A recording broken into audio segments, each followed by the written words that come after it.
seems fine to me. Yeah.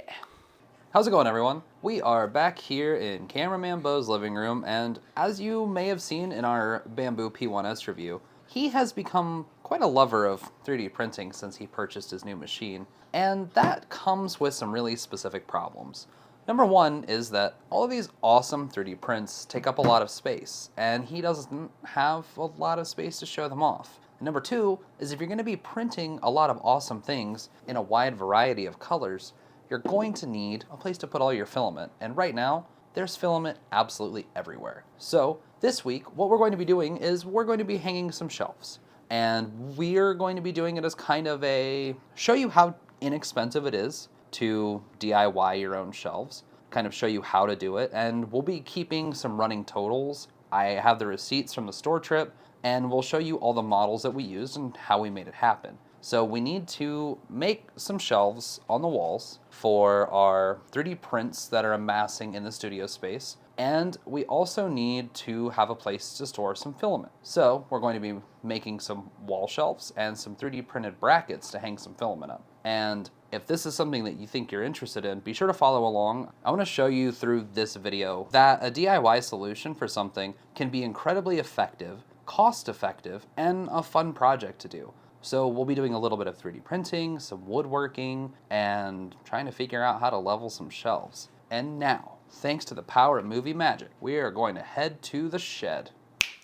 And we're in the garage. The reason that we're out in Cameraman Beau's garage is because, well, frankly, we don't want to cut boards inside the house. So we've established the lengths of the boards that we need to make our shelves. We have our brackets printed and we need to get to work on these. So we don't have the most amount of tools to work with out here, but that's kind of the point of this video. We want to kind of show you can do really cool stuff with some limited tools. So we're actually going to be utilizing a speed square and a circular saw, utilizing a carpenter's trick where we're going to utilize the speed square as a straight edge instead of having a miter saw or a table saw with a crosscut sled. This isn't something that's going to be crazy, and if you don't have power tools like this available, you could still do the same kind of project using a handsaw. But we have battery powered tools to utilize, so we're going to. When you're utilizing power tools, you have to exercise as much caution as possible. We don't have clamps available, but what we do have is Cameraman Beau's hand clamps. Clamp number one!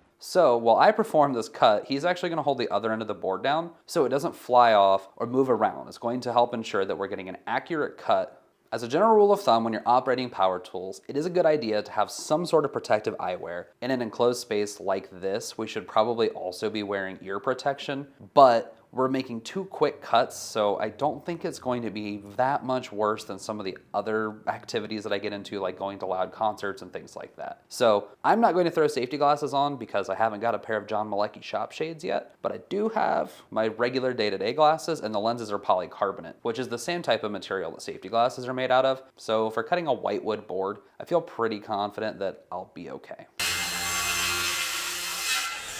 Now, the cut wasn't exactly the straightest, but it's gonna be okay. By the time we hit the edges of this board with a router and give it a nice chamfer, and then sand everything, and then also hide it in the corner, you'll never even know. So now we have both of our boards cut, and it's time to give it just a little bit of an extra touch. And basically what we're going to do is we're gonna take the router with a 45-degree chamfer bit, and this one has a follow bearing, so it'll stay right along the edge, and the cutoff portion is going to match the board perfectly.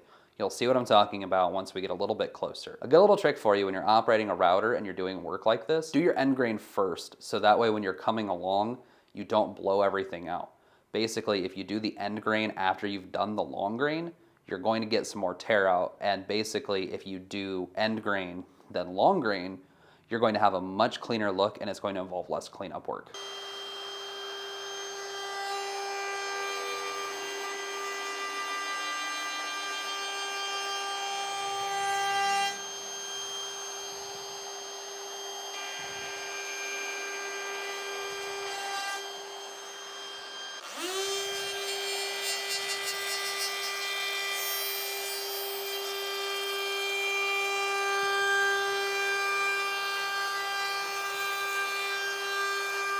What you can see with how beautiful this board is on these tight shots is utilizing the router adds so much personality to these boards. My initial plan for this project was just to give the chamfer on the underside. And the client, in this case, the client, cameraman Beau, who is manning the camera currently, decided he wanted to add a round over the top. And personally, I didn't even consider that, but it adds so much more dynamic action to these shelves. It gives them some personality and gives them some character. And when the client wants you to do something, you do it. So we hit these bad boys with a round over. We have the chamfer on the underside, and I think these shelves have so much personality. Now we need to get them cleaned up and stained so we can move on to the next part of our project. So now we're done with at least what I'm gonna do. You see, I hate sanding, so I'm not going to sand these. They're not for my house. Conveniently enough, cameraman Beau claims that he loves sanding. So I'm gonna take a break and play some games on my phone.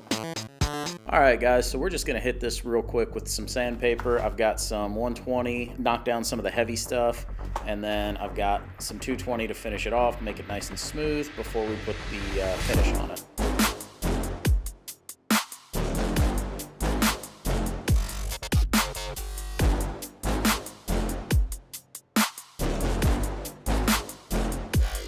Now that everything is sanded and smooth, and I've broken a camera, it's time to move forward to finishing the wood. Basically, we're gonna put a clear satin urethane finish on these. What you're seeing on these close-up shots, these little blue triangle pyramids that I printed, are really handy for when you're painting or finishing anything, because it actually is going to raise your workpiece up off of the surface that you're working on and make sure that you can get airflow underneath, and then any drips don't just glue your piece to your work surface. Normally I use sponge brushes when I'm applying something like a polyacrylic finish, but I found this really adorable little paint roller set that is designed for samples and other small amounts of finish.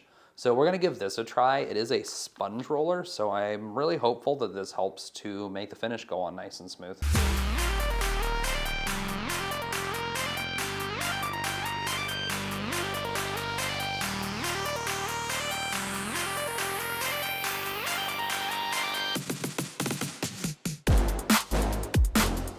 It's me from the fourth wall. Basically, we were sitting here editing and realized we forgot to actually explain what was happening next. So while we're waiting for the finish on the wood to dry, we wanted to accomplish more things at one time. So now we're going to actually work on hanging the filament shelves. So that way we're not stopping progress. We're accomplishing everything at once throughout the course of the weekend that we were working within. All right, so what we're doing now is we've located our studs. We've got them marked off where the studs are at, and we've got the holes pretty well even. So now we need to take our brackets, put them up to the holes, measure out for the secondary holes, and drill secondary pilot holes so that we can put our screws in, hopefully without doing too much damage to the walls or the studs. Particularly if you're going to put a screw into like the side or end of a board, drilling a pilot hole will help to keep it from splitting, and we really don't want to split studs in the wall. That's a bad idea. So yeah, we did that, found our studs, and checked them out with the drill. Sometimes you drill into nothing. I got lucky on both of those holes and drilled into studs both times. Now we're going to work on getting the brackets up. So when it actually comes to hanging of the shelf brackets, if you're trying to hang a bracket that has two holes like this one does, a fun little trick is if you actually take and you put your first hole in loose so you can pivot. Basically what you can do is use your level off of this and check for level against the wall, and we'll try to show you that. All right, so what we're going to do now is we've got the first bracket all the way up. So we're going to take this second bracket, I'm going to put one screw in it in the top and leave it a little loose. And then I'm going to take the level and put it up against it sideways like this, so that I can tell when it's level. Mark that, drill another pilot hole, and put the second screw in it. Tighten up the first screw, and theoretically, everything should be level. We should be able to put the pieces of conduit through and load it up with filament. I hope.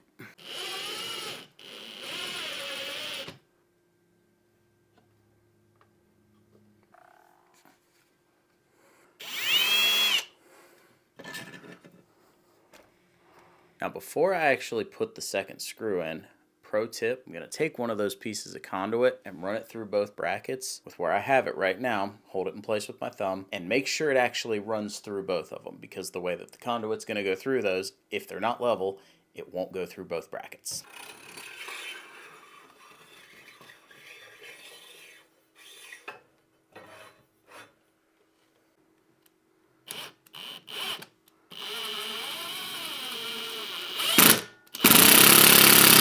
So when you're putting screws into any kind of 3D printed brackets or hooks at home, one thing you want to be real careful about is to not just send it, because you could end up splitting your brackets along their layer lines if you put the screws in too hard. So we've got the first piece of conduit in place. Let's go ahead and get this second one in there.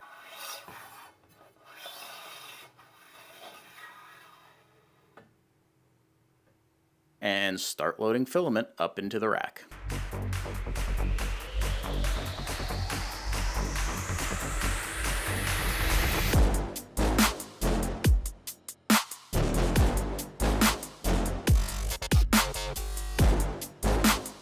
All right, Beau, you got your filament shelf up. What do you think? I love it. I think it looks great. Although if I were to change one thing about it, I would think that maybe for a future, we add a third brace in the middle because filament is heavy and it looks like we may have a little bit of sagging over time.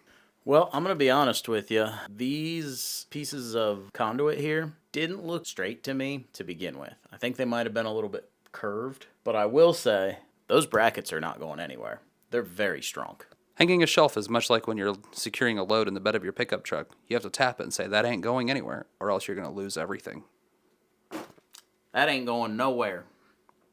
And that's the word with Beau. Now we have our filament shelf hung on the wall behind me, and it's time to hang our stuff shelves on the wall. So we're going to put one up right here for part of the studio setup, where we can put some of the cool stuff that we make as a part of the channel. And we went ahead and pre-prepped one of them. So we're going to start by showing you how to hang a shelf level on the wall and use some drywall anchors. There's a couple of ways that you can actually mount shelves that use just brackets to a wall. You can hang your brackets first and level those, or what we're electing to do is actually mounting the brackets directly to the shelf. So these are some brackets that I printed out of Newmaker's PLA Plus, and I used the bamboo strength profile to ensure that these are going to be strong and sturdy for a very long time. And cameraman Beau and I both tried to flex these things, and there was just no give. So I have zero concern about using PLA to affix a light load-bearing shelf to the wall. So now it's actually time to mount this awesome shelf onto the wall. There's a few ways that you can go about figuring out exact placement on the wall. We are going to be using drywall anchors, so exact placement is going to mostly be a feel it out thing, and we're not really going to be measuring off of anything. However, for those of you who are a little bit more detail oriented than we are, you could totally measure off the floor, the ceiling, the other wall, wherever you're mounting this. But we're going to kind of eyeball it, hit it with a level, and mark the wall for our drywall anchors. Now we have two shelves on the wall, one holding knickknacks and dust collectors, another holding Beau's filament collection. Final step is to go ahead and get the third shelf hung up, and let's get it done. So we have all three shelves hung up. We have our filament storage solution, we have our knickknack shelves in both rooms, and I'm sure you're wondering, what was the total cost? Well, the conduit pipe was pretty affordable, and the most cost associated with this entire project was actually to do the wooden shelves. So what I have is actually my Lowe's receipt from acquiring those materials. I spent $14.98 for the stain, $5.48 for the adorable little roller that we used to apply the polyacrylic finish, $3.18 on a Celsius energy drink, and $17.02 for the 10-foot board that we cut down to make our shelves, for a grand total of $43.51. Overall, the project was not exceedingly difficult. For the shelf brackets that I printed, there was about 20 hours or so in print time on my bamboo using PLA that I already had on hand. So I don't really want to include that in the overall cost of the project, but be mindful that if you want to make sure that the shelves are strong as possible, you're going to use more filament. So make sure you have plenty on hand. The supplies at Lowe's would have been less expensive if we had more resources already on hand. However, we didn't, so we had to acquire some things. There's absolutely no reason that you at home couldn't use some paint that you might have on hand, or honestly, for shelves like these, you probably could leave them bare wood. Being said, I would be a little bit concerned about preserving and helping to keep the moisture stable to prevent cracking and warping long term. So that might not be the best solution, but if you're in a pinch and just need a place to put your awesome prints, then for the time being, yeah, you could probably get away with it without an issue. Neither myself or cameraman Beau are carpentry professionals, woodworkers, or anything. I am hobby grade on a good day, and this project wasn't exceedingly difficult. You do have to have a few common tools like a speed square, and you can get those affordably, or if your printer's dialed in, you could even go as far as to 3D print your own speed square. You're going to need a level, which in a pinch, you can use your cell phone, a way to cut the boards down, which you can use a handsaw if you really wanted to. If you're going to use drywall anchors like we did for our project, or go into a stud, you're going to need something with some serious power to drive the screws into the stud or the screws into the drywall anchors to make sure everything is secure and fully attached to the wall. In our cases, we do have drills and impact drivers available, so that's what we went with. I would say at a bare minimum, unless you want to spend all day using a screwdriver, I would suggest using a power drill at a minimum if you're going to use any of these things. You don't need an impact driver, convenient to have, not a necessity by any stretch of the imagination. You'll just be switching bits back and forth. Overall, on a scale of 1 to 5, I would probably give this project a 3 out of 5 in terms of complexity. It does have the prerequisite that you have a few things on hand, like tools and maybe drywall anchors. I didn't add those to the cost of the project because that's something that I like to keep on hand and cameraman Beau already had before we even thought about doing this project. Every single fastener that we used for this project was actually out of this assortment that was purchased at Harbor Freight for less than $5. And I do feel confident in these drywall anchors' stability. I mean, I can really push on this shelf and most of the flexing is coming from the board, not the anchors themselves. So I would just bear those things in mind. It's not exceedingly expensive, and it's honestly a great weekend project. If you have the right environment for the finish that you're using on your shelves to dry overnight, then there's no reason that you can't start this on a Friday and have your shelves fully done by Sunday evening. If you made it this far into the video, you're a fantastic human being, and I greatly appreciate you. If you found the content educational or entertaining in some way, be sure to give us a like, drop a comment, and let us know what weekend warrior projects you're working on. And if you've enjoyed a couple of our videos so far, please consider giving us a subscribe. They go a really long way to helping the channel grow and develop. We're starting to get on the radar of some companies, and that's going to further expand the types of content that we're able to do. And personally, I'm really enjoying diving into doing some more of this project-based content to kind of mix up some of the reviews and educational things that we're doing. So if you enjoyed this one, share it with a friend. I want to take a second and thank our awesome channel members, our level 3 and 4 channel members that help to support the channel fiscally, Deanna Duffy and Nathan Wolford. Thanks for the support, guys. I'm of the personal belief that shelves are a great way to spice up any living space. You're able to put some cool things up there that are real reflections of who you are as an individual. And to me, a home doesn't quite feel lived in unless you have some of your personality on display. So being able to utilize your 3D printer, which is already a machine that helps to really express your individuality, to further accent your home, really goes a long way. So if you want to make some shelves, get started.